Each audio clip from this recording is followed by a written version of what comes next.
We have liftoff. Emma, over to you. Hello all.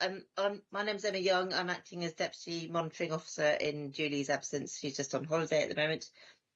So welcome to you all, and thank you very much for attending today's meeting. We are in a slightly odd situation that we don't have a chair or vice chair appointed, and therefore to get the ball rolling on this very, I can see it's busy, packed meeting, I would like to propose that our chair, Lord McLaughlin, takes that role for this committee.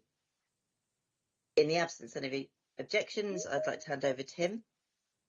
Okay. Thank you very much. Thank you very much, Emma. We've had apologies from Councillor Brown, Councillor Shaw, Councillor Duncan, Councillor Waltham and Councillor Gannon. I don't think there are any other apologies that have been noticed. Can I just start the meeting by putting on record my very sincere thanks for all the work that Liam Robertson has done during his time as chairman of this committee. It has been absolutely outstanding, and he's taken the organisation from a non-existent position to actually being a very important committee and voice for the region as far as rail is concerned. And he's now gone on to the much easier task of being leader of the Labour group on Liverpool City Council, which I'm sure he will find just a walk in the park, considering what he's had to be dealing with in the past. So on that, can we move on to item 2? Are there any declarations of personal interest that any member feels that they have to raise? Don't see any items on that. Item 3 then is to approve the minutes of the consultation call on the 15th of November. Do they meet with everyone's approval? Thank you. Can we then move on to what is item 4, which basically has been dealt with. By the time we have the next meeting, which is planned for June, we will have a new nomination for chairman, but it may happen sooner, but that is in the hands of others to see how we go. But as there is a problem with the PERDA period as far as timings are concerned. So I'm now going to move on to probably what is one of the main items for the meeting today, which is agenda item number 5. Chair, sorry, can I just mention on David, sorry, on item 4, there is a second item that we just looking for committee's approval for, which is to change the Rail Partnership Board membership. Oh, right. Okay, sorry, I overlooked that. Is everybody content on that? Okay, thank you. Right, then on to item 5, which is the Rail North Partnership operational update. This is a very big item for us to consider because of the service that we've had, which basically has been unacceptable. We're joined by Steve Montgomery, Matthew Galton and Nick Donovan, who I'm going to ask to say a few words in opening and then have a broader discussion on what they've said. And I think I'm going to call in first Jamie Disco, because I know he's got to go to another meeting once the presentations have been done. So, Steve, over to you. Okay, Chair, thank you. And thanks again for the invite along to the meeting this morning. Clearly, as you've said, the performance and particularly TPE and West Coast has been a challenge for the train operating companies that come under myself. If I can start with West Coast, Matt will cover off the TPE side of it. West Coast, we obviously put the recovery plan in place last year, and we are now starting to see improvements in that area. There is still challenges. I'll not sit and say everything is perfect, because it isn't. But the recovery plan is now starting to see quite a significant drop. The key challenges for us, for this committee, was how do we restore the 3 trains per hour from Manchester to London. That was put in period 10. Period 10 itself, or the railway period 10, so covering the middle of December through to the first week in January, was very challenging in its own right, and again, some of the historical conditions that we have with our colleagues in West Coast, that impacted on us. We have come through that. We have made some changes and continue to make some changes working with the Advanti West Coast team and looking to try and bring more stability around the timetable. It's still very volatile at certain days. We could run all week with small amounts of cancellations, but we move into a Saturday and we see significant cancellations because, again, of terms and conditions. But again, that's something we're working with the trade unions, because the way holiday blocks work, they work from a calendar year to a calendar year. So we've got to work things through a whole year to smooth it out. That said, we continue with the plans of bringing more drivers competent. As I've said to you, and I've said to the committee before, it is not a shortage of drivers that we have within West Coast, neither do we have them in TPE, but there is a shortage of drivers who are deemed as competent on the routes, and a shortage of drivers who have been restricted from duties due to long-term sickness and bringing them back. So these things are getting worked through at this present time, and we are starting to see the number of productive drivers increase within Advanti West Coast, and that is then seeing the drop-off in cancellations. If I can give you an example, it was something like 11% caused cancellations by West Coast, Advanti West Coast in period 10. It's dropped to 7.5% in period 11, and the current period we're in at the moment, it's under 5%, about 4.7% at this moment in time. So there is improvements getting made, it's getting better, but we are still volatile. And examples of that is when we move into high holiday periods, or popular holiday periods, half terms, all these type of things.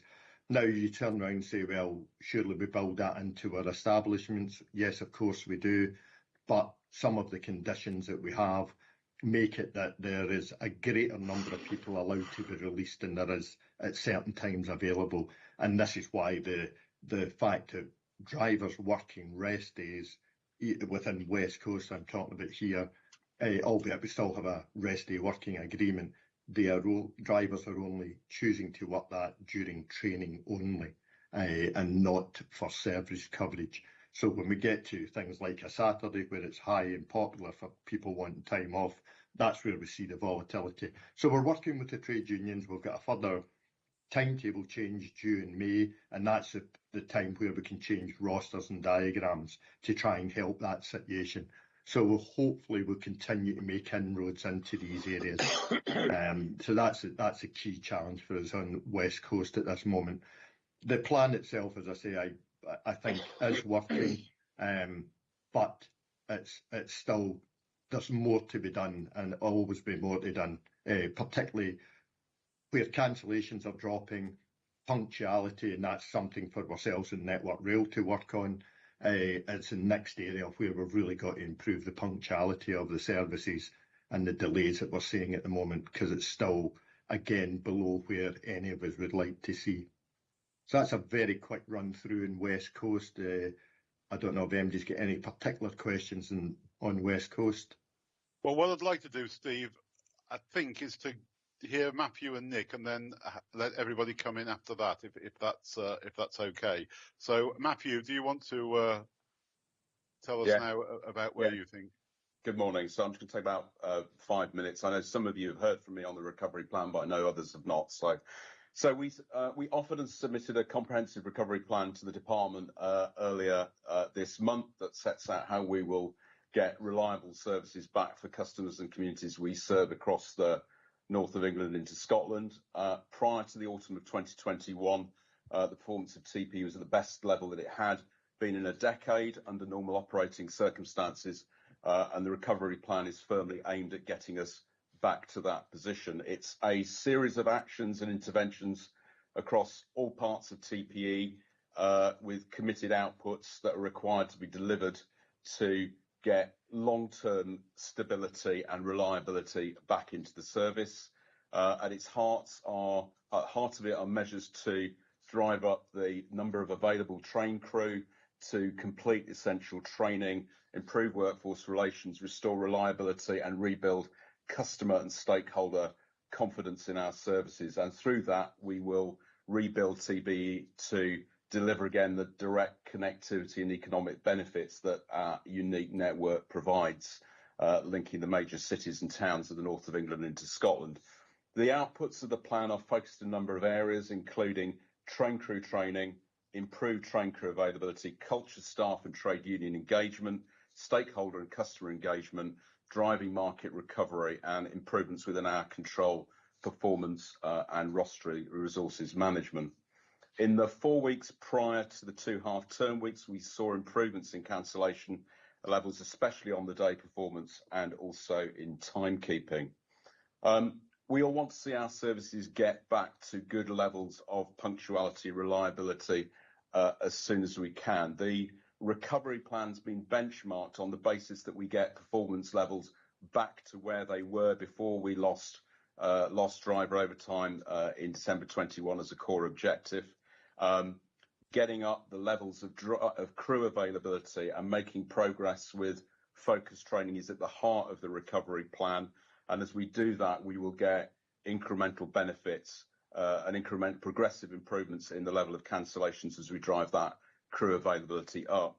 We also critically want every train to be in the right formation too. In the present circumstances, I've explained before, that's not always possible, but as the level of cancellations improve and the impacts on our fleet reduce, the reliability of our train capacity will rise, and this is an area which we're keeping really close focus on.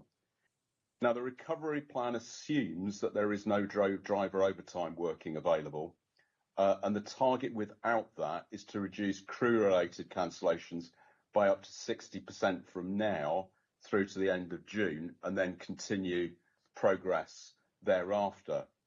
I should point out that if we were to see actual further industrial action that impacts on the rate of training, that will impact the recovery plan, and it might be direct or it might be indirect. For example, if we lose network availability through an overtime ban at Network Rail, by example.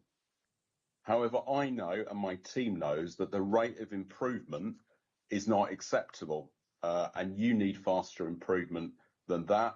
Our customers want faster recovery too, and we all agree on that for the people of the north of England, the economies across the north of England that we serve. So how could we get faster improvement?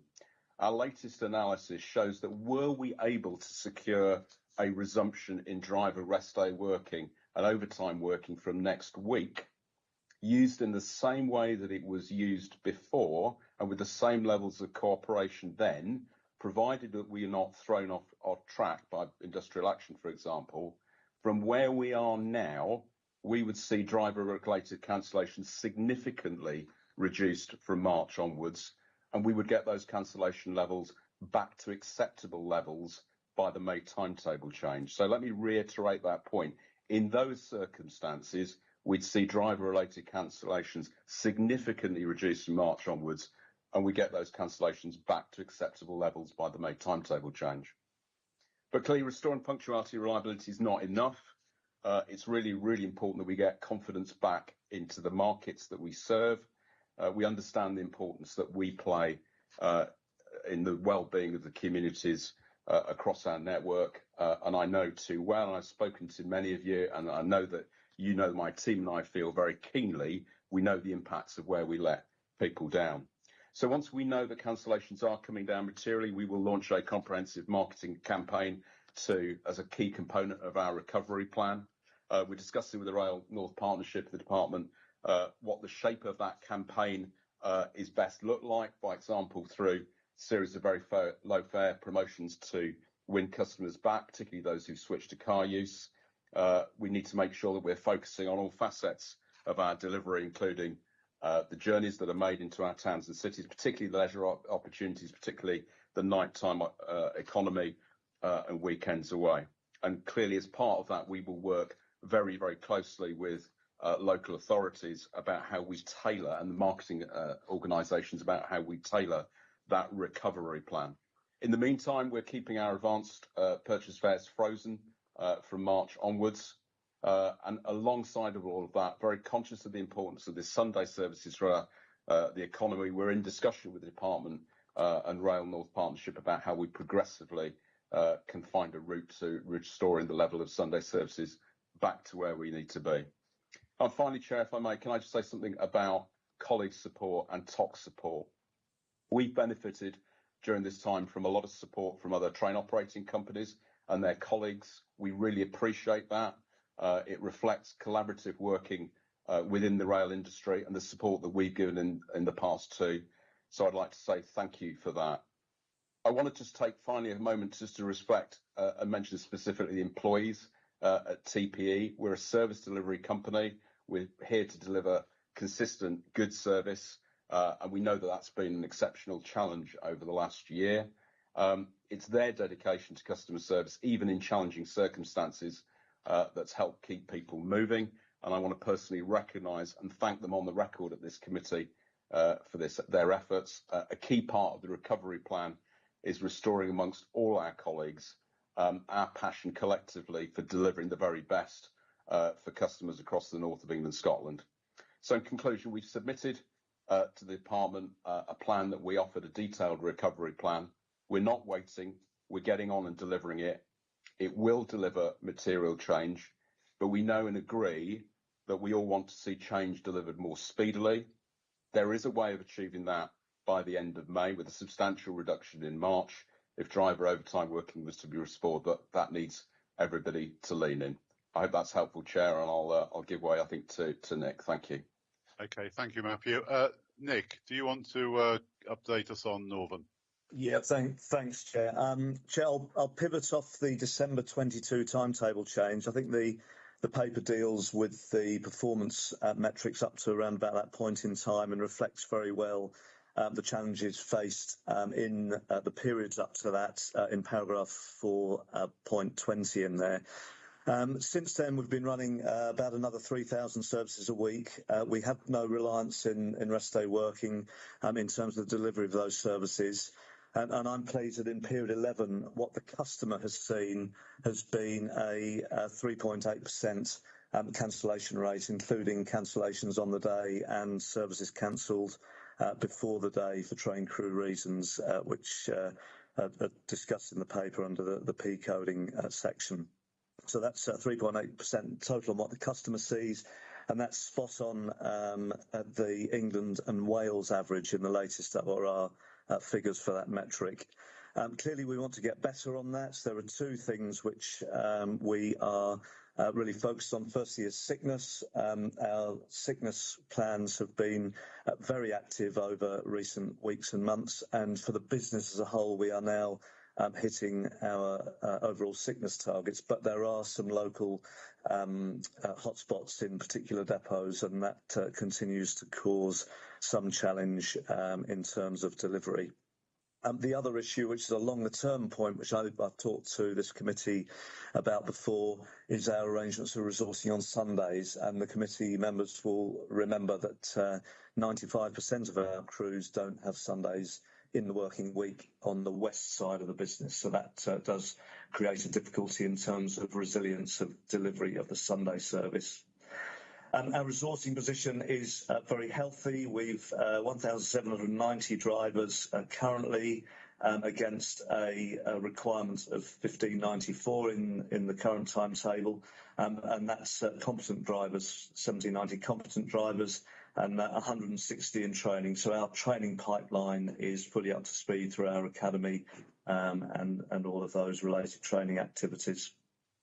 I should acknowledge the customer impact more broadly across the north. Of course, the performance position across the north is difficult for customers.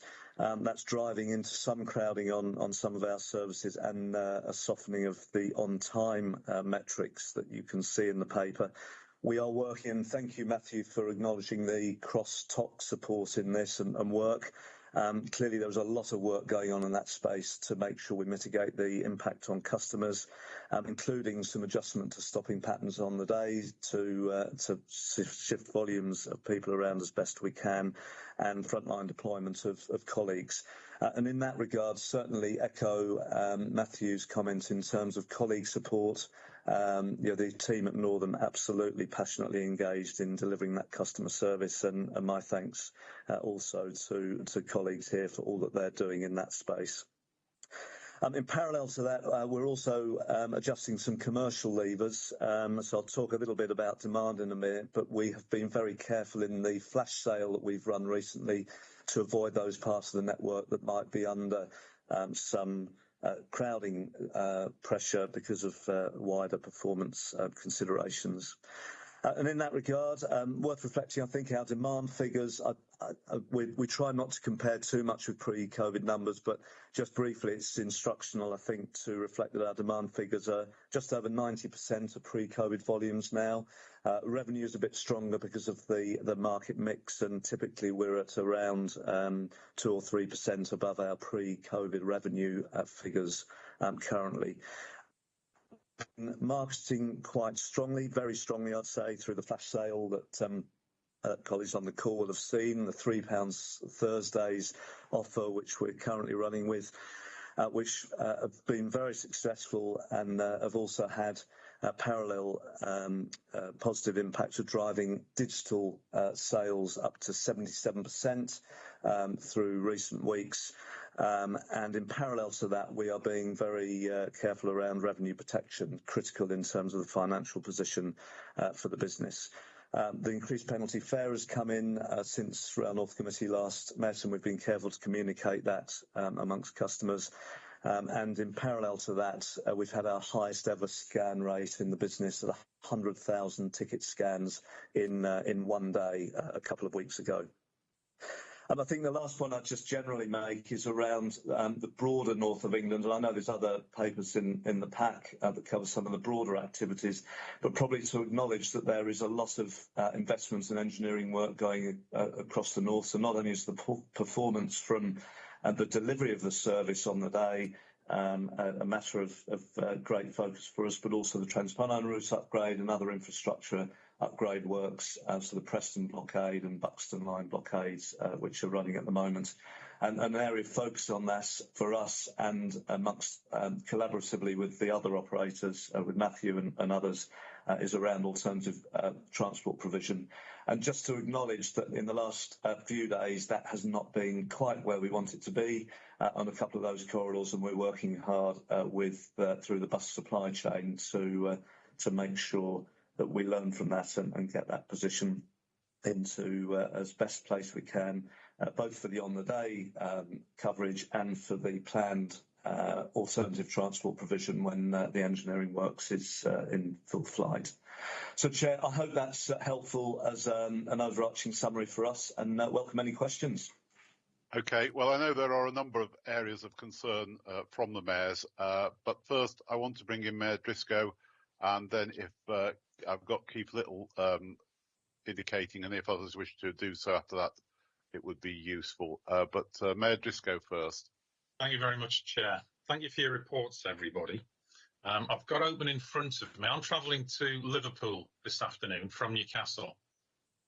The 1 o'clock train is cancelled. The 2 o'clock train is cancelled. The 3 o'clock train is going. The 4 o'clock train is cancelled. The 5 o'clock train is cancelled.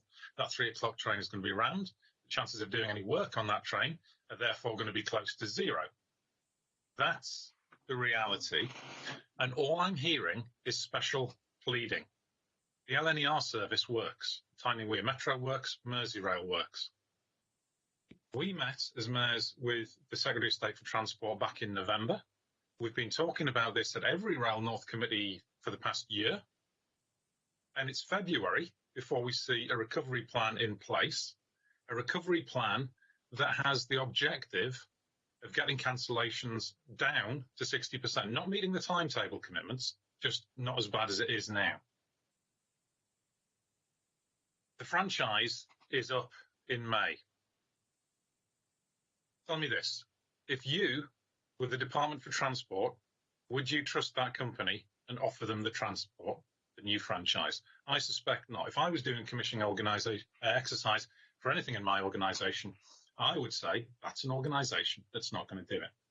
The reliance on rest day working, which I appreciate you have made the distinction between those that are dependent upon that and those that aren't in the plan. But Steve says there isn't a shortage of drivers, there's a shortage of drivers qualified for specific routes.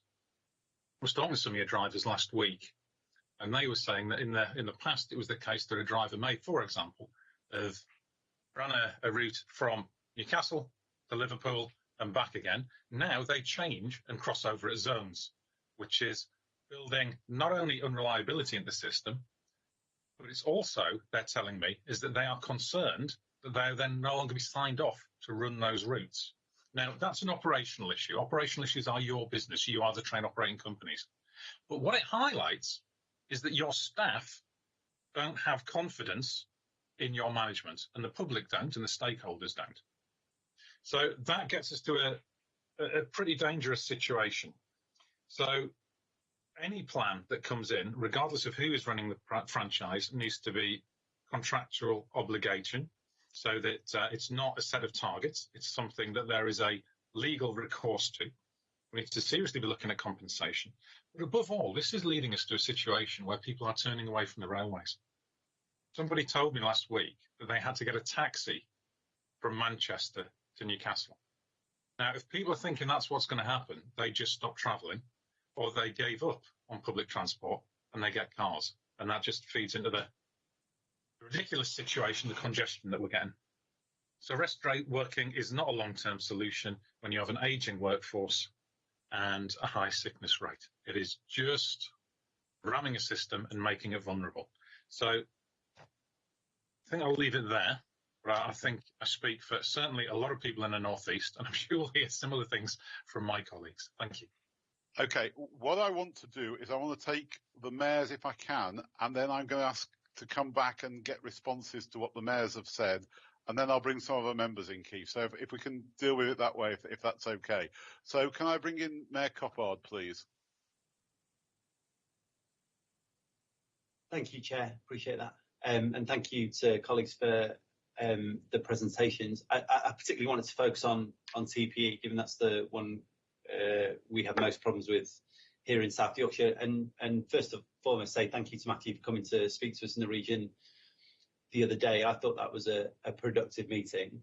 That said, I do share all of the concerns that Jamie has just outlined, and I'm particularly interested actually in that question that he asked in the middle there about whether or not, given the service levels, actually, you know, if you were the government, would you renew that franchise? I think that's a very good question. I think, you know, part of this is about kind of how much confidence can we have and can our communities have in the recovery plan itself. And so actually kind of we will be watching that like a hawk here in South Yorkshire to make sure that that recovery plan is delivered. I think that's fundamentally important because we have seen promises made before that haven't always been kept. So really important that we see that delivery plan is delivered as it is promised. And I think we would all appreciate fairly regular updates on that from you and explanations with clarity about any mishaps, any deviation from that plan as a matter of course. I want to also sort of touch on that point that Jamie made about rest day working. It feels like unhelpful that we have a railway which relies on people taking up overtime. You know, it should be a modern service that we can all rely on, and yet essentially often we're relying on the goodwill of railway staff to deliver that service. So, you know, I want to try and get away from that as a reason why we don't have the type of reliable railway that we should all be able to enjoy. I think just to end on a positive, really, when Matthew and I spoke, we had a really good conversation about customer care, and I think sometimes that goes by the wayside when we sort of talking about these big infrastructure challenges, we forget that actually these are people's lives that are being disrupted. And first and foremost, what I think people often want on the day in which they are facing disruption is somebody they can talk to who can explain how they can get to their destination in the quickest time possible with the least disruption possible. So, Matthew, I welcomed your commitment to focusing on customer care, particularly and the more people you can put on platforms to actually talk to people as those trains are being cancelled or rerouted, I think the better. And I'd encourage you to have that conversation with other mayors about what else you could do in their communities as well.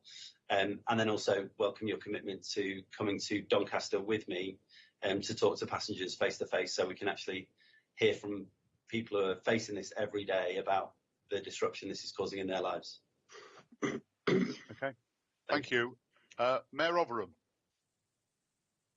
Thanks, Chair, and thanks for the presentations all. But look, I know what running a railway network looks like. We run Merseyrail in the Liverpool City region, and despite problems that you have on a daily basis, it is a reliable service, and that's part of the problem. We having and experiencing real problems because intercity services to and from Liverpool are not reliable, and it's a real tale of woe. And whilst quite rightly I think we will all talk about the fact that passengers are at the end of their tether because they don't know whether they're going to get to work or to an appointment or just go out and enjoy themselves and be able to get back, there's a hope that things for them will get better eventually. But whilst this hiatus continues until we get a fully operational system, and that will depend, I think, on rest day working, which is being touched on. There's huge detriment to all of our areas, and there's no acceptance by government or even the train operating companies that there needs to be a compensatory element for those areas that are literally economically being detrimentally impacted because of the reduction in passenger numbers. I'll give you an example. We know in our own area, because we can see the travel patterns, that people at a weekend who used to come in here from certain areas are not because they don't want to come here, but because they don't know whether they're going to be able to get back from here on the last train or whatever it is. And of course, if you haven't booked somewhere, then there's no chance of getting a hotel overnight because our footfall is quite high at the moment. But there's real economic problems that are being created by a lack of a proper recovery plan. And so my question would be, one, about whether that's being built into the thinking, because if this goes on for several more months, there's going to be even further problems that we'll have to try to overcome. And what happens, how do we monitor, and what happens if the recovery plan doesn't stick to the milestones within it, which, by the way, I don't think is stringent enough. Okay, thanks, Mayor Rotherham. Mayor Braben. Thank you so much for that. As somebody that uses TransPennine on a daily basis, I'm somebody that really does talk to the public, and the impact for us over the last year has been seismic. It's impacting on our economy, £2 million a week, 8 million across the north. We can't afford to wait for change. So, Chair, if I may, it's just a direct question to Steve. I was in the presentation that Matthew gave the other day, and I'm afraid it was 75 pages of a document. I couldn't find anything in it that convinced me that we could see a recovery that would serve the people of West Yorkshire, how they need to be served. And I just want to ask Steve, is he confident in this plan? And if so, where does he see it in the plan, and can he direct me to it? Because listening to Northern's numbers of 3.8% cancellations versus 32%, and cancellations are going to roll on into the year. We just can't wait anymore for change. So just a direct question to Steve, if I may, Chair. Okay. Mayor Burnham.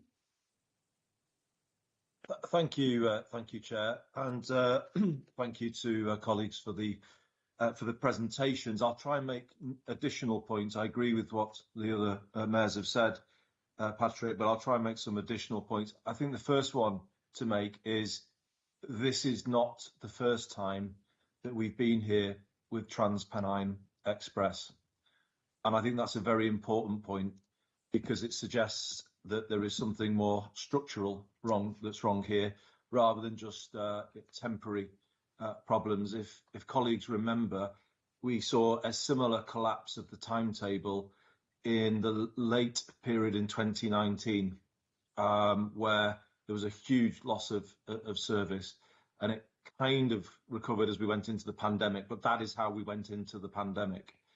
And so there's a sense of history repeating itself here. And I, having raised concerns with Steve Montgomery at that time, I have had the sense that the parent company here has never prioritised TransPennine Express in the way that it should have done with regard to having adequate resources and a plan to deliver what it was required to deliver way back then. And I think that is context that needs to be in the minds of committee members as we consider these issues today. I appreciate last week was half term, but 702 cancellations, that's a third of the timetable. A third of the timetable. And what's happening is it's often a whole peak that is wiped out. On the hour, all of the trains going, as Jamie Driscoll said before, or later in the day, and that means people are trapped for long or waiting long periods. So it's the kind of way in which this impacts on people as well is fundamentally unacceptable. To make a more positive point, I think Matthew Galton gave one of the most honest presentations I've seen from an operator at this board. It was direct and it was honest, and I appreciated the way you presented it, Matthew. And I think you laid it very clearly out for members of this board. I think you said you have a recovery plan that's what you can do in the circumstances in which you find yourself. But I think you acknowledged that it needed to be better. To echo Jamie again, if we get to the middle of the year only seeing this situation improve by 50 or 60% as what's being sort of put forward here, that will be so long that trains have been poor that we will have seen behaviour change in our city regions that will be very hard to reverse.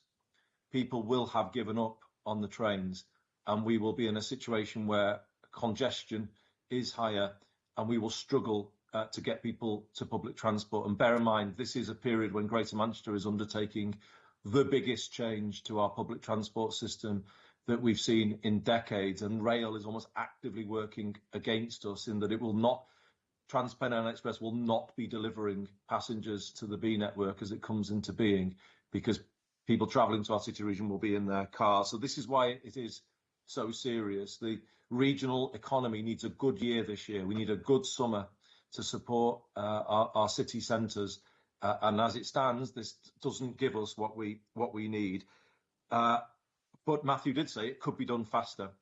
And I think, Chair, the final point from me would be we've got to, in some ways, recognise that while we always put TransPennine front and centre and everyone's frustration is aimed there, the situation is actually one for the Department for Transport, because the negotiating envelope, the parameters within which TransPennine Express are working are clearly set there.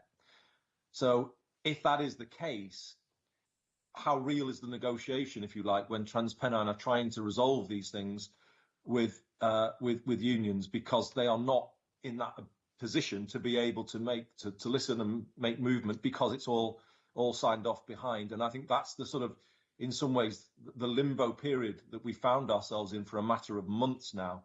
And I think we need to move it to a different position where we kind of all agree this morning, and we've heard TransPennine Express say this, Matthew said it clearly, better is achievable if everybody leans into it and tries to achieve it. And chief amongst them, I have to say, would have to be the Secretary of State and Ministers. We have the Northern Transport Summit tomorrow, I think I would say that the clear message has to go to the government at that summit to say, if we want a railway service in the north of England that can support the recovery of the north of England in 2023, there has to be now a serious process of negotiation to have an interim solution with regard to driver numbers.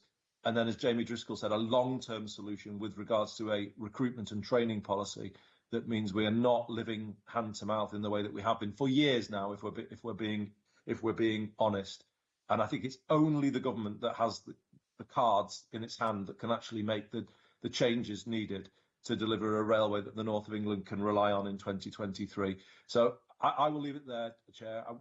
There's more I could say about Northern and TransPennine. Just to say, Nick, that we, on this side of the Pennines at least, we do see the improvement in Northern, and we appreciate the efforts of you and your colleagues. I know it's further to go, but we do see change, we do see improvement, and if you could pass that message back, we do appreciate that change. There has been improvement on Avanti, but there are still serious customer service issues around not having the ability to book ahead. But again, we have seen some improvement on Avanti, and that is recognised, although it's not where it needs to be. But the main issue here is TransPennine Express, and we need a whole new approach if we're to get that faster recovery that Matthew spoke about. Thank you, Chair. Okay, thank you, Mayor Burnham. Steve, I think it would be good if you could respond directly to what the mayors have said, and then we can have another discussion a bit later on. I mean, the simple fact is, in the next few months, it's no underestimation to say the eyes of the world will move onto Liverpool with the Eurovision Song Contest, and how people are serviced over that particular time, with all the other things that have been sort of said by the other mayors, is going to be very important. Not least the first-hand account you had from Mayor Driscoll about today's cancellations that are affecting directly him today in trying to just get across from one side of the country to the other. So, Steve, do you want to take it first, and then Matthew? But if you can try and respond to some of the direct questions, I know there were quite a lot, but I'm also mindful a bit of the time and letting some of the other people come in as well. So, Steve, Matthew, and then Nick. Okay, thank you, Chair. Clearly, again, we have been quite open and upfront with this. At the level of service that people are receiving is not where any of us want it to be, and we've apologised for that. If we had the magic bullet, of getting every driver, I think people seem to, despite us reminding people that training, particularly in TransPennine, has been a challenge through. The drivers were recruited in the lead up to the timetable changes that were planned. These drivers were recruited but were all delayed during that period because of COVID. And it is what it is, and I accept that customers don't care. You as mayors may understand it, but that doesn't take the pressure away from, what people are saying to you. So we have got to get through this pain barrier. I went, from a first group perspective, we're putting lots of resources in. We've done it in West Coast, we're doing it in TPE. If I could put another 10 or 20 resources in, it doesn't change it. It doesn't change the fact if you don't physically have enough productive drivers, then the situation does not improve until these people come through the pipe that we've got at the moment. What we're trying to do is expedite the amount of people through the productive drivers side of it, and that's where the changes start to occur, when we can turn round and robustly have people fully trained in all the routes. Now, I accept at the moment the plan that we've given, particularly in TPE, is something that seems a long way off. And we have, as Matthew said, we are looking, what else can we do? What other areas can we try and progress it more quickly? But what we can't do is sit and give you false hope here and turn around and say, well, maybe the drivers might come back and start rest day working again, or maybe we'll not see industrial action impact on the training. That is highly unlikely at this moment in time. So we have to be realistic to yourselves to turn around and say that these are the timelines that we believe change will start to happen. Does that mean that we won't try and do it more quickly? Of course not. We are doing everything we can at this present time. The team in TPE, as I say, are working, as you have seen, relentlessly on this to try and sort it out.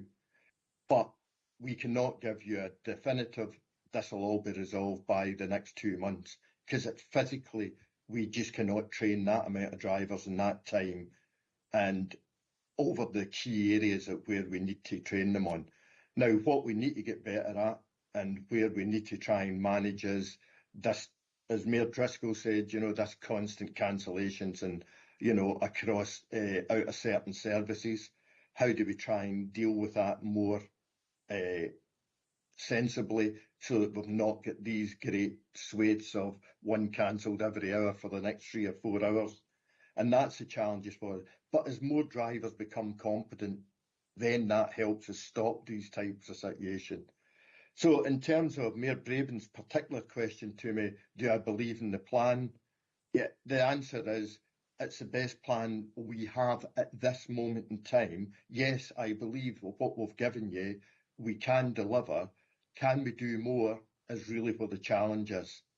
And that's where we are pushing through. I think the actions that we've got in with what we understand and what we're able to work with at this moment in time is clearly something that I think the team have presented that is sensible at this moment. So we'll keep working on that. Okay. In terms of, Mayor Rotherham, people coming into Liverpool, I think the Liverpool services are more reliable. Yes, we still have the occasions of where we're cancelling trains again, but they are more intermittent than they were previously. We are clearly gearing up for the Eurovision, where we fully understand the importance to the city. We've worked with Mayor Rotherham and some of your team. We are continue to work with them. How do we make sure that we do not drop that and make it as good, not great, an event for everybody coming to the city? So we have got that in mind. And again, that falls into TPE as well. What can we do? Where can we get as much resource in there to deliver the best possible service over this period of time? And eventually to Mayor Burnham, again, thanks for acknowledging that the team have given you a presentation that's as honest as it can be in the circumstances. You raised the situation with West Coast.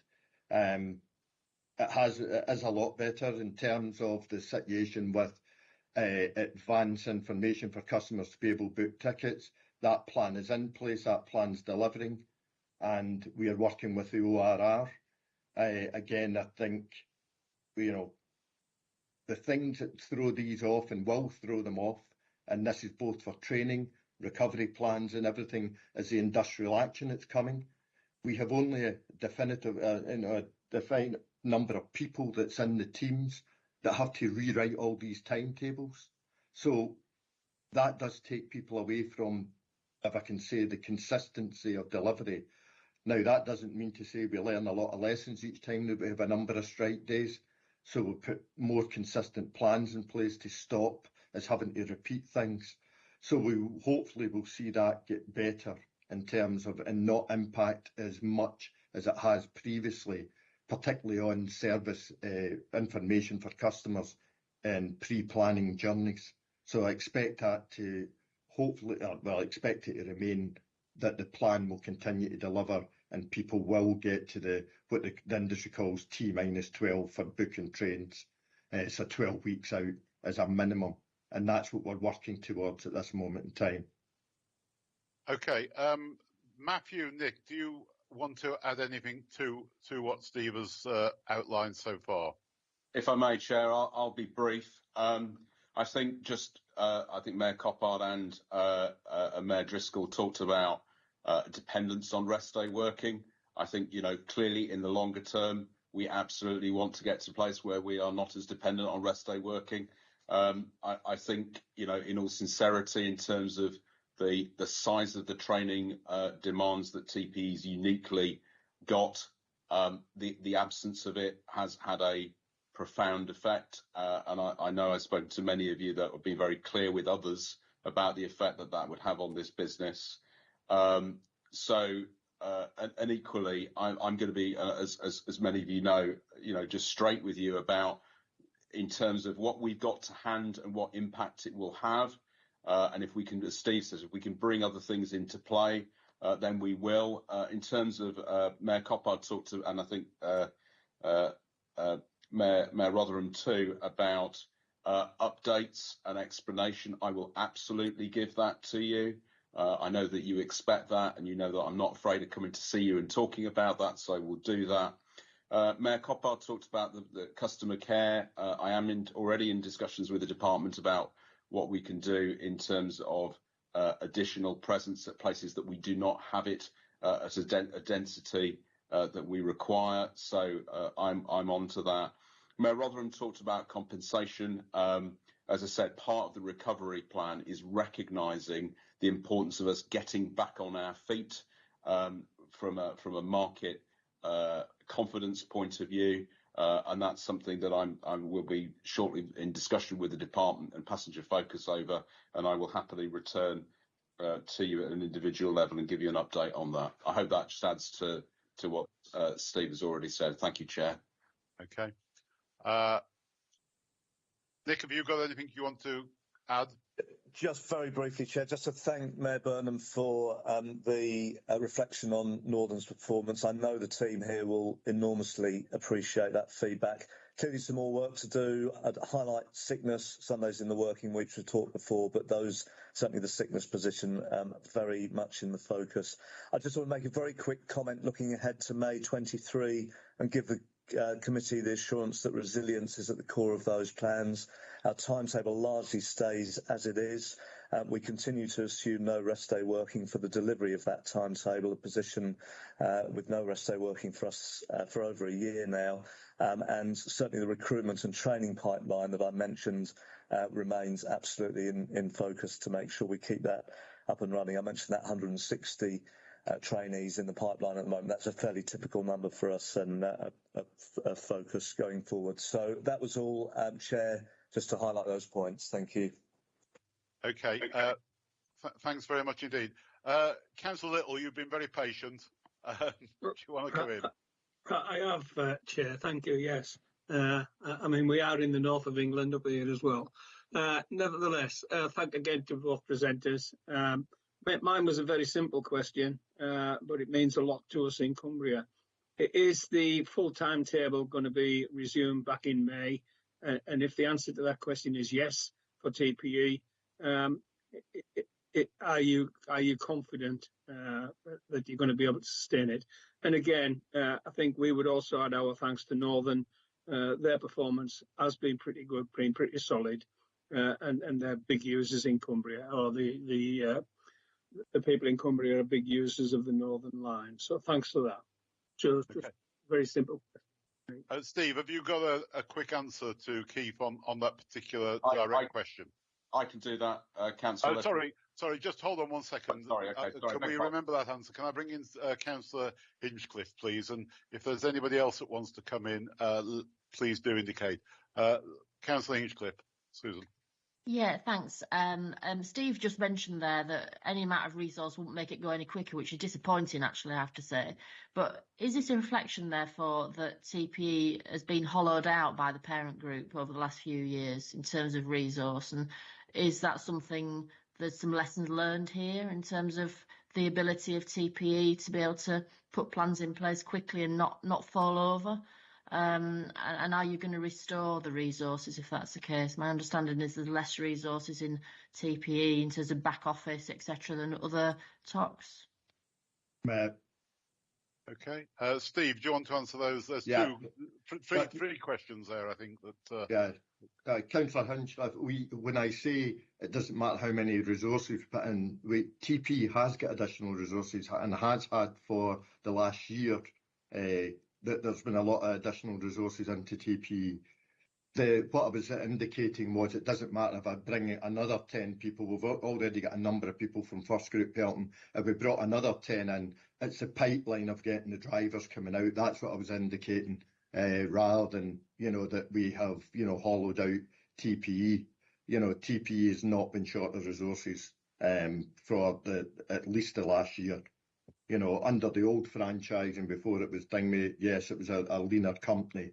But there's been a lot of additional resources put into TPE in the last year. So that's what I was indicating. Sorry if you misunderstood what I was saying there. And what about Keith's direct question about May and the timetable changes there that Keith raised? You're on mute, Matthew. Yeah, sorry, too many mute buttons. If I could take that, Chair. So, Councillor Little, I shared with officer colleagues last week that we've been asked by Rail North Partnership to assume that we do not go from 35 to 40 services in terms of the restoration of the weekday plan on the West Coast in May, that is deferred until December as a planning assumption. We are still getting crews back on the West Coast, back productive. That position will support the recovery plan. I'm expecting by the early part of the autumn to be in a much better place in terms of our West Coast crews. If we can do it earlier than December and we're given permission to do, then we will. But that's the basis upon which we've been asked to proceed at the moment. Okay. Thank you. Okay. All right. Nobody else is indicating they want to come in. I think, look, we've had a very frank discussion there about what the concerns and the very strong feelings that are felt by the people of the North about the service they are getting at the moment. I think there is an understanding that the service has been nowhere near acceptable. We watch over the next few weeks, hopefully, and I know some of the issues are wider than just the direct company issues, industrial relations issues, but let's hope that we can see those sort of improvements over the next few weeks. We've got the main TFM board meeting at the end of March, where we'll obviously want to discuss these recommendations and take further recommendations thereafter. So can I ask that the committee note the information in the report and look for further improvements and a further report by the time we have our next meeting at the end of March. David, is there anything else that you want to cover that we need to agree with, to accept?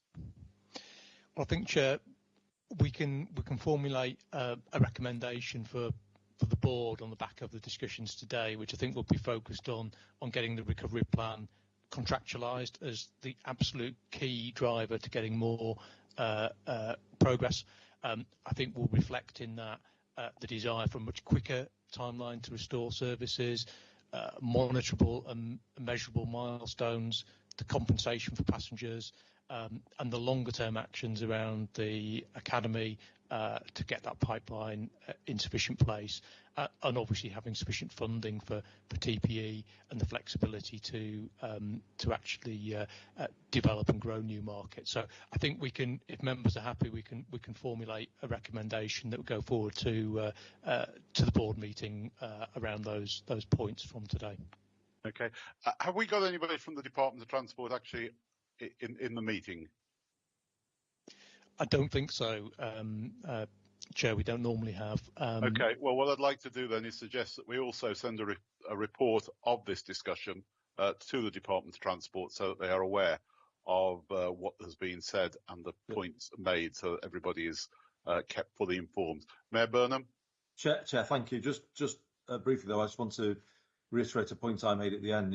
This is urgent. It's not a sort of thing that can carry on to March and maybe we'll get something in April. I think we have to escalate our concerns about the situation. We've heard today that the plan could be improved.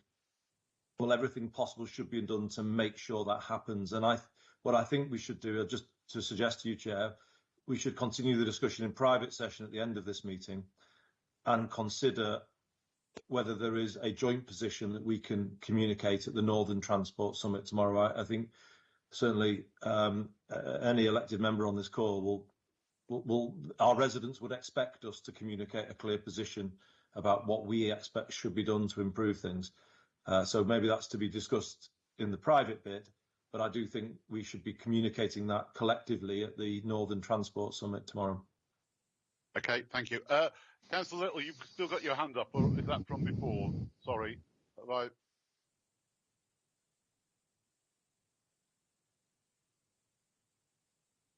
Right. Okay. Andy, I think that is a very good point, and we'll act on that, and also perhaps come up a bit later on in the agenda as well, as you rightly pointed out. Okay, thank you very much indeed, and thank you to Steve, Matthew, and Nick for sort of their contribution. I felt it was important to let the discussion range as widely as we could, so that you got it. Even although some improvements have taken place, still the immense frustration that is felt by everybody as to the service and service levels, and the information made available to people, not least how they do get their compensation at the end of the day if they've had an appalling service, and how that is being dealt with.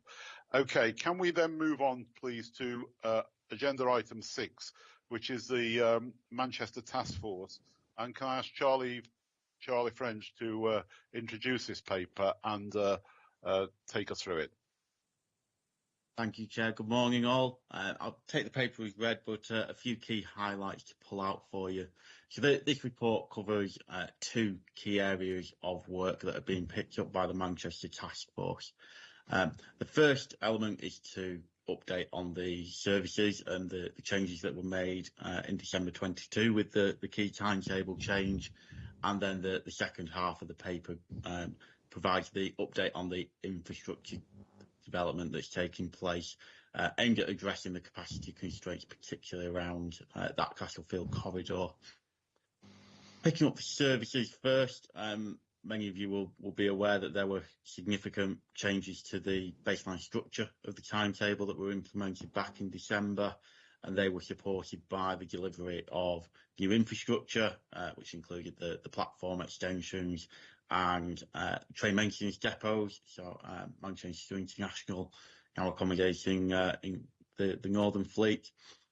It's important to recognise and draw out the sort of achievement in that, and the combined effort that was put in by all parties to reach that milestone.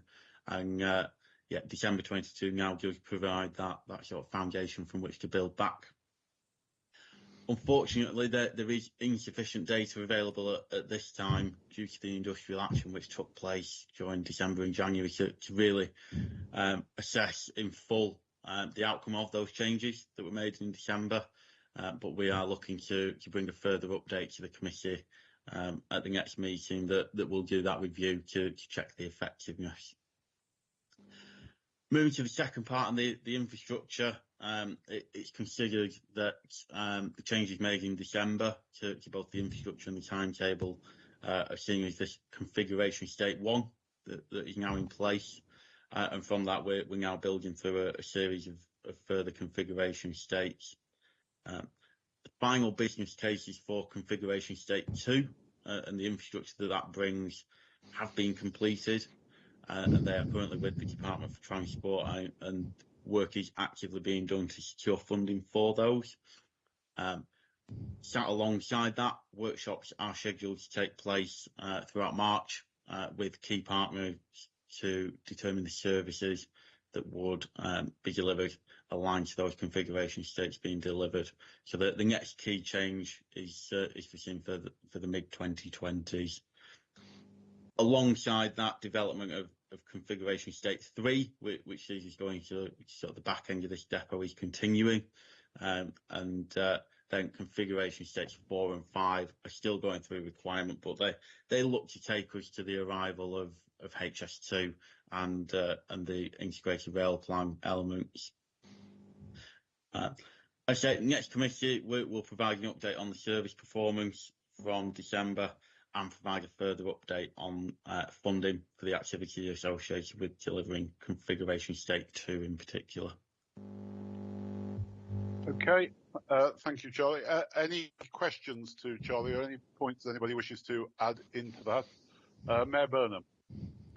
Apologies, Chair. Me again, but with it being obviously critically important to our city region, I do need to come in.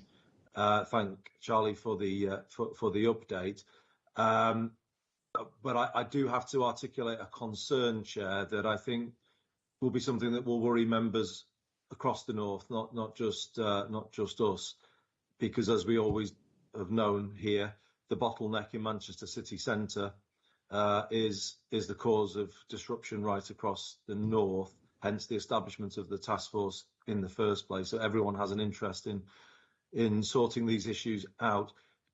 The main point I wanted to make is a concern I'm hearing very clearly from Vernon Everett, the Greater Manchester Transport Commissioner, and colleagues at TfGM, and that is the improvements proposed to infrastructure in Manchester city centre are not keeping pace with the extra services that TransPennine route upgrade will feed into the city centre.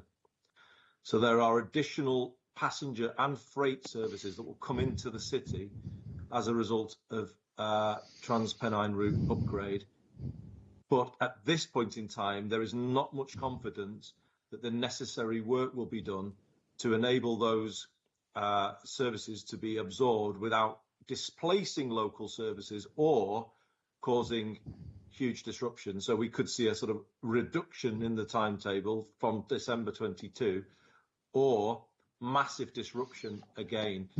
I have heard this likened to a new motorway ending in a car park, is the description that's been put to me, if that helps committee members understand what's being done. You know, no one is criticising TransPennine route upgrade. It's good to see the progress being made. You know, it's gonna help all of us, only if Manchester city centre can safely and reliably accommodate the extra traffic that it will generate. And we do not yet see a plan from the task force that answers that question. And that is a first order question for this committee, and one which should worry every single member of this committee, because it's like the Ordsall Cord all over again, Chair. I'm sorry to remind you of that and other colleagues of that, but it's where we have a so-called improvement on one bit of the railway. It's not thought through how it impacts on existing parts of the railway, and consequently the big step forward does not arrive, and instead what people see is massive disruption, and we feel history may be repeating itself. Thank you, Chair. Okay, thank you. Councillor Hannigan. Yeah, thanks, Chair. Very much a local issue, but you know, we've now lost the direct line from Cleethorpes to Manchester Airport, and I just wondered, you know, that in the future, with the improvements being made to by the Manchester Task Force, is there any likelihood in the future that we might restore that direct route, because it's probably the most important route to people in Cleethorpes and Grimsby at the moment? Okay, thank you. Mayor Coppard. Thank you, and thanks for the presentation, and also thank you. I know that colleagues from the Manchester Task Force met with my officers in December, so appreciate that. Look, it echoes actually both what Andy has said and Councillor Hannigan about the capacity. My understanding is that the upgrades to the Hope Valley line, which cost hundreds of millions of pounds, are not going to deliver the improvement in services that we need to see, particularly that third fast train to Manchester and the connectivity between Sheffield in particular and Manchester Airport, and those services are crucial for us, and also for, you know, as you've just heard, people around South Yorkshire as well, and yet it seems to me that, as Andy says, we're in a place where we're sort of over-promising and there will be under-delivery, and I don't think that's good for anybody, and it does need to be a priority that we look at that. But for us personally, here in South Yorkshire, those connections over to Manchester and Manchester Airport, particularly given the situation we face with Doncaster Sheffield Airport, are crucial. My understanding is we've heard from colleagues that might not be resolved until the late 2020s, possibly early 2030s, and that just simply isn't good enough. It just really is not good enough. So really want to put a line in the sand in this meeting, please. We need to, as Andy says, deal with that as a matter of urgency, and South Yorkshire needs to be at the front of the queue there, frankly, in terms of making sure there's sufficient capacity for the.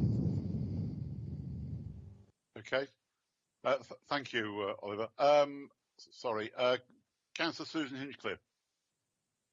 Hi, thank you. Yeah, there's a bit of a theme here because, of course, we've also lost services in West Yorkshire straight through to Manchester Airport, and we're promised new services between Bradford, Halifax and Calder Valley to Manchester Piccadilly and Manchester Airport about 3 years ago now, and of course there's no talk of it in this paper. So we all want to be able to get to Manchester quicker. And at all, it really help our economic growth to be able to do so. So is there something in this configuration thing, is it configuration 6, where that connectivity to the wider north is looked at and funded? What are the plans to do that, and what are the conversations ongoing? Okay. Matthew, do you want to come in, and then David, I'll bring you in at the end to take us to describe how we take this forward. Yeah. Matthew? So briefly, 2 points really. I mean, Manchester Airport is a critical piece of northern infrastructure. I regularly talk with the chief executive there about its importance. It was also very important, has been very important to TPE in terms of access to and from it. And you know, when I was with Mayor Coppard earlier in the week, and Councillor Hannigan, this is relevant to you too, and it's relevant to what Councillor Hinchcliffe just said. You know, I have asked for, and I'm having incorporated into our business plan for next year, a fresh look, which we will reach out to interested parties in terms of how we get greater connectivity restored to the airport, because you know it's sometimes easy to cite, you know, when we've got all these projects going on, of what we're here for, and what we're here for is to join the dots up and move people. So I've got that as a commitment. We're going to be doing that, and I will reach out to those of you who are interested, and sure there will be others who will come to me and say, let's make sure that we've got a fresh look at how we achieve that. And I think what Mayor Burnham says is absolutely right. It's important that whatever we're doing as an industry, that we make sure that we've got synchronicity of purpose and effort. And that's what we need to do in terms of making sure that everything comes together at the right time, and that's collectively what we should be doing. And indeed, cheers, David. Yeah, if it helps. Look, I think these are all really, really important points that members are making, and I think what we are going to do is bring the industry to give a really strong update on where we are with the Manchester Task Force proposals. There is a piece of advice that Network Rail are working on at the moment that is due to complete in March. We're hoping that will give some of the clarity that you're seeking. But we are saying bring that to committee so you can look at that against the objectives that you have set.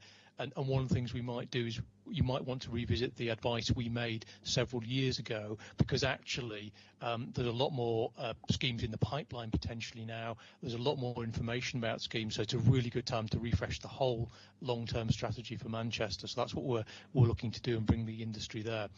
On the specifics of TRU, I think Mayor Burnham makes a really strong point there. It is true to say we've certainly pushed that point really strongly. There is a lot of work going on within the industry at the moment. For example, looking at additional platform capacity in Manchester Piccadilly that might be part of the solution to that. It's also fair to say that there isn't a definitive resolution of that, but I think to bring that back as part of this overall Manchester plan, because what we see with Manchester is the linchpin for the whole of the north. But you can't just look at solve one problem in isolation. You need the full kind of strategy here. I think we're seeing progress with the configuration stakes, linking it into NPR in the long term, so we've got that full visibility. But at the next meeting, we want to get the industry to give you as much confidence as possible that there is now a revised plan and strategy that delivers what you want. And if not, then we can look at using our statutory advice to fill that gap, really. Okay, thank you, David. That shows the work that's going on, and obviously we've taken on board all the concerns and comments that are being made. You know, the capacity at Manchester will be absolutely essential. It's no good having infrastructure changes, as Andy says, if we end up having a motorway run into a car park and everybody stationary outside. We've already got the excessive problems we've got as far as Leeds Station is concerned, and we don't want the same problems building up as far as Manchester is concerned. So can I now move on to, with one eye on the clock, agenda item 7, which is the East Coast Main Line.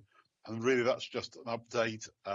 We still haven't yet had any further information on the Leeds HS2 study and other East Coast Main Line issues, but the paper's there really for information and further work that's being done on it. Has anybody got any particular comments on that paper?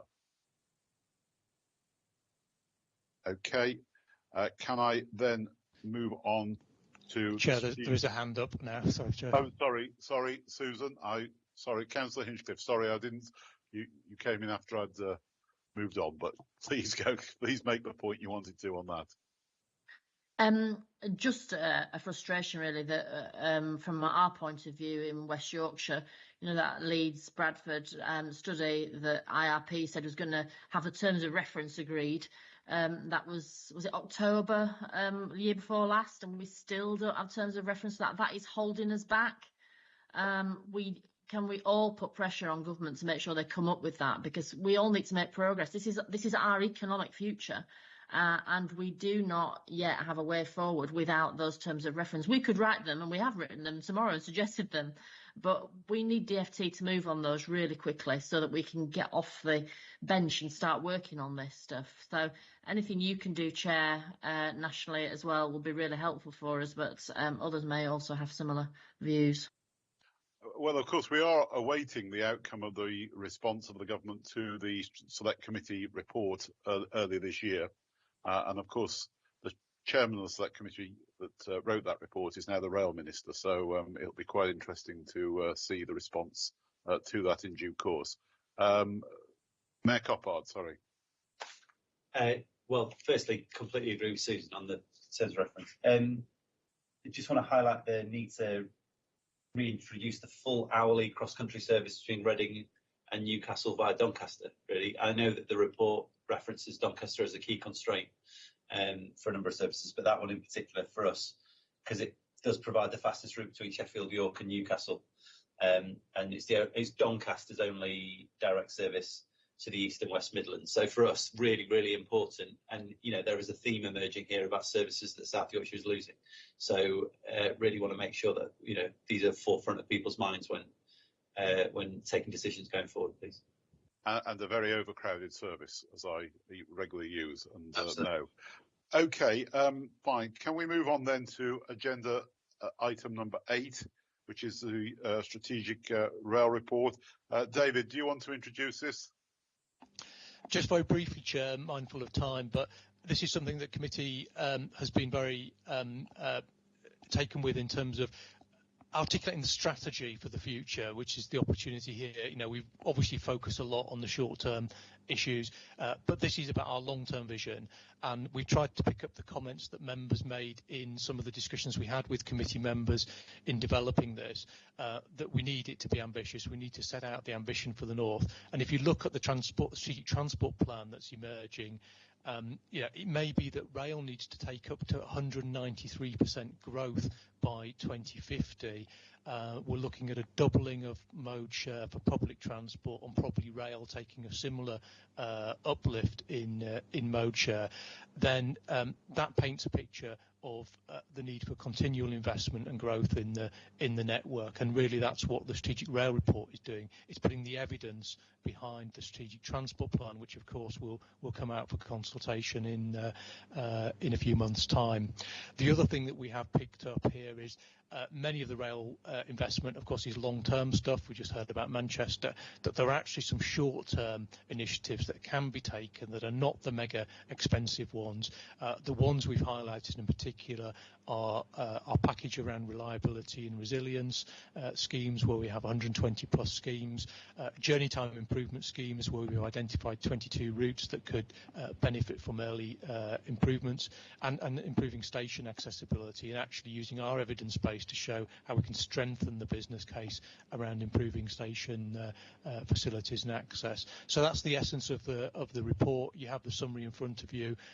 Hopefully members can endorse that as something we set alongside the strategic transport plan. And just to say, the strategic transport plan will pull through all the major rail elements into the main document. So, for example, including our policy position of delivering NPR in full, including Leamside Line and Bradford, for example. Okay. Is everybody content to approve the report and endorse the recommendations? Okay, fine. Thank you. Can we move on then to the item number 9, which is the Northwest Regional Business Unit? David, it's you again. It's quite a big report, this. Yeah, and I have to say, I'm going to introduce this. It's not my report. It's a report that's been prepared by Greater Manchester, working with all the Northwest partners. That's the attachment to the paper. But I wanted to introduce it because it's important. As we reported to the board just before Christmas, we are all waiting for rail reform to be implemented. We heard in the last couple of weeks with the Secretary of State speech that some of us were at, how the green light is really being pressed to get on with that, but it's still several months, if not years, away from being implemented in full. Yet in the North, we have the Rail North Partnership. I think perhaps you've seen the strength of that in terms of our involvement with some of the day-to-day stuff earlier on and the pressure we can bring to bear, but we have that mechanism there. One of the other things that we can do using the Rail North Partnership Agreement is implement regional business units, which will bring some of that localisation part of rail reform, the first step on what we've called double devolution, giving the city mayors and others, because it isn't in the case of the proposition just the cities, it is the surrounding areas as well, with these regional business units. We can do that now. We have one in the northeast already up and running. This proposal in front of the committee today is to establish one for the northwest area, and as I say, you can see the detail in the papers. From our governance point of view, it doesn't change the role of the committee, it actually strengthens it by bringing local partners together to have more influence and shape things more before they come to committee. So the proposal is to endorse that proposition today. We can then put that forward as a TFN endorsed proposal. Okay. Anybody wishes to come particularly in on that? It is a very detailed report. Mayor Burnham. Briefly, Chair, to thank all Northwest colleagues for their contribution to this, and I think the unit can be of something that is of benefit to everybody across the Northwest. Obviously, it builds on there's a Northeast unit already, and I know Mayor Driscoll and colleagues there have plans to strengthen that as part of the new Northeast devolution deal. Just to kind of say why this is so current for us. We are currently in a trailblazer negotiation with the government with regards to a new devolution deal. And as colleagues probably will know, we have aspirations around rail. Our plan is to integrate bus, tram and hire bike in the B network by the middle of this decade, by 2025. And then in the second half of this decade, in the same way that we see TfL Overground, which I think, Chair, you had a big hand in bringing through, we want to see TFGM Overground or a similar service that could be inside the B network cap. So if people were to, say, tap in Buxton or somewhere else outside of our city region, they'd still be in the sort of GM commuter system.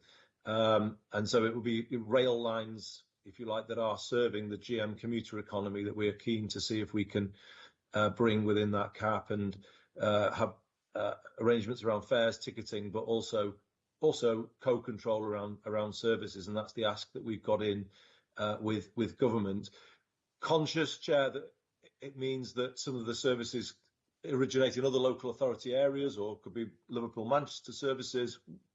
I think there is a clear need then for TFGM to have a Northwest regional business unit to be able to have those conversations with colleagues and to hopefully make sure that whatever we're doing is not against anyone else's interest, that we can all do it in a collaborative way. So I think the time for this business unit has come, and obviously grateful for colleagues' support today, but hope people can support this proposal today. Thank you, Chair.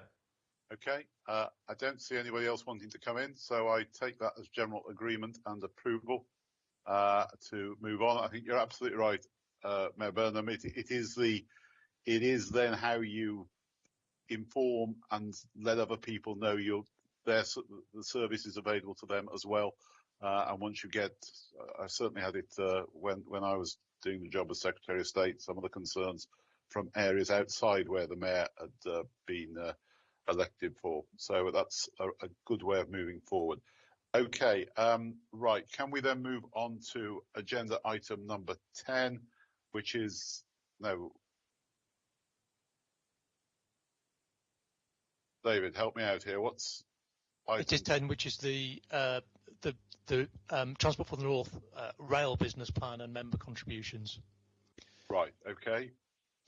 And this is fairly straightforward, I hope.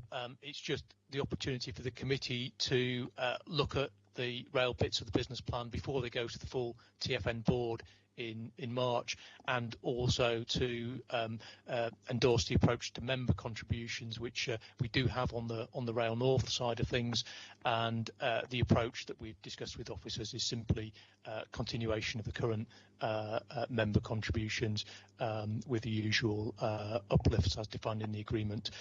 So it's kind of continue as we are. We have set out the priorities for next year, and hopefully they reflect your priorities, because we've included things like NPR, East Coast Main Line, Manchester, reliability, etc. So it's there for endorsement. Okay, it's a fairly short report. Is everybody content with it? Nobody wants to come in on that. I take that as broad content. Item number 11 is the exclusion of the press and public, that we move into private session to consider items which are confidential agreement with the Department for Transport. Has anybody any objections to that motion? Okay, can we cease the